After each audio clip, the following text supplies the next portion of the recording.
Hello there, a very good afternoon and welcome to Lunchtime News on TV1. We're coming to you live and direct from Newsfirst studios here in Colombo. Let's first start off with a look at the stories that made it to your headlines this afternoon. Road accidents in Pasiala claims life of 2, 4 in critical condition and 35 injured. 2 students aged 19 drowned in the Udawalave reservoir.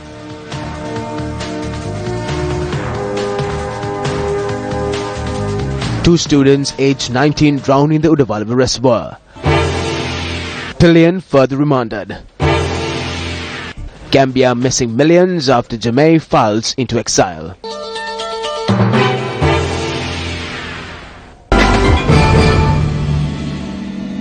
Now taking a look at your lead story this afternoon, 2 persons have died owing to an accident which took place in Batalia Nitambua at dawn today.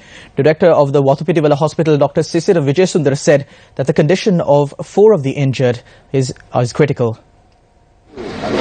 The police have commenced investigations to identify the 2 individuals who were killed in the accident which took place in Nitambua this morning.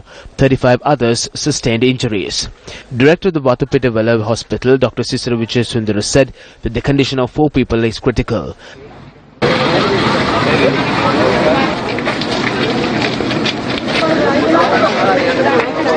The accident had taken place when a container travelling from Kandy to Colombo collided with an SLTV bus travelling from Colombo to Kakirawa earlier this morning.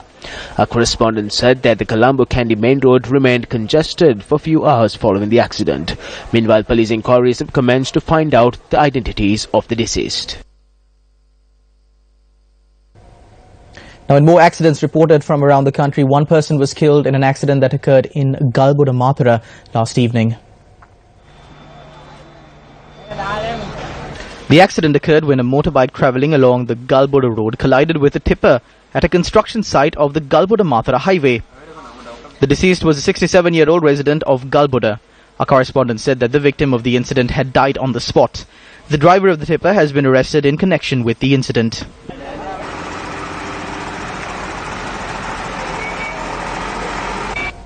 Now, in another story that made it to your headlines this afternoon, 2 19-year-old students died after drowning in the Udawalave tank.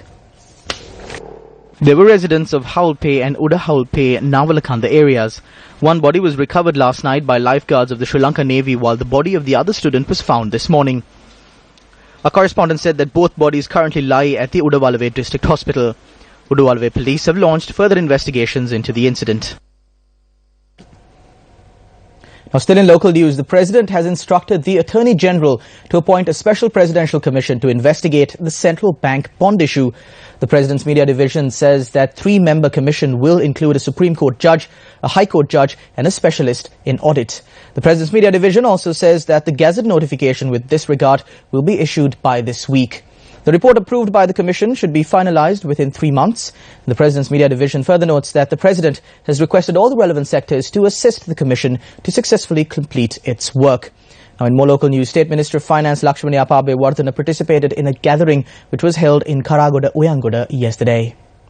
අපි ආණ්ඩුව තුල ඉන්නේ ප්‍රතිපත්තියකට ශ්‍රී ලංකා නිදහස් පක්ෂ ප්‍රතිපත්තිය. We are in this government based on policy. I am with the government based on the policies of the Sri Lanka Freedom Party. As the SLFP, we have many issues which do not necessarily agree on such a privatization and selling of government resources, and that is what we strongly believe in, and as you know, we oppose anything that does not suit the country. The President stopped a number of processes that were to be introduced to the country. Anything that does not comply with the traditions and cultures of the country and anything that is detrimental to these aspects will not be agreed upon. We are politicians who have our feet firmly planted on the ground. යෝජනාවකටම අපි එකග වෙන්නේ නැහැ. අපි පොළොවේ පය ගහපු දේශපාලනඥයෝ. The Lunivilla Coconut Research Institute says that there is a scarcity of coconut in the country.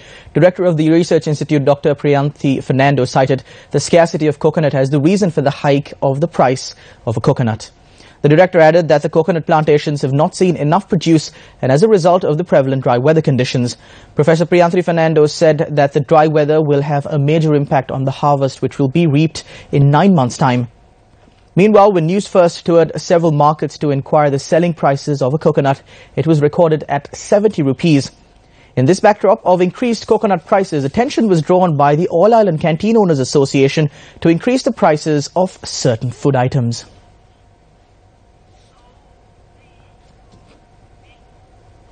And with that, we wrap up lunchtime news on TV1 for today. For details of these stories and more, you can log on to our website www.newsfirst.lk. I'm Charlotte Benedict for the News First TV. Your latest news update will come your way at 1:55. Good day.